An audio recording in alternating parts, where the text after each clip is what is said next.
اس لیے کہ جب نبی کریم صلی اللہ علیہ وسلم سے صحابہ کرام رضوان اللہ علیہ نے پوچھا ما هذه الاضاحی یا رسول اللہ، کہ یہ قربانیاں کیا ہوتی ہیں، یہ قربانیاں کیا ہوتی ہیں؟ ما هذه الاضاحی، اضاحی اضحیہ کی جمع، اضحیہ کا معنی قربانی۔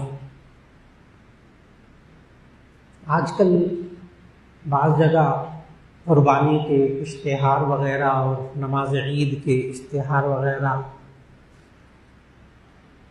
اور بعض اخبارات میں بھی اسی طرح سرخیاں لکھی گئی کہ عید الضحیٰ 7 جون کو ہوگی، عید الضحیٰ۔ اس کے لیے آپ ذہن میں رکھ لیجیے گا کہ ضحیٰ جو ہے نا وہ عربی زبان میں چاشت کو کہتے ہیں، صلاۃ الضحیٰ، چاشت کا وقت جب دھوپ میں ذرا تیزی آ جاتی ہے اس وقت کو ضحیٰ کہتے ہیں۔ اور اضحیٰ یہ اضحیہ کی جمع ہے، اضحیہ کا معنی قربانی، اضاحی کا معنی قربانیاں۔ تو آپ فوراً سمجھ گئے کہ عید الضحیٰ نہیں ہوتا لفظ، عید الاضحیٰ، وہ صلاۃ الضحیٰ ہے، چاشت کی نماز۔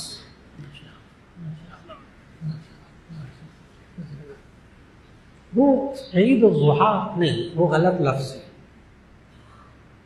عید الاضحیٰ، عید الضحیٰ بالکل غلط۔ تو بتا رہا تھا کہ ما هذه الاضاحی یا رسول اللہ، اے اللہ کے رسول صلی اللہ علیہ وسلم یہ قربانیاں کیا ہوتی ہیں؟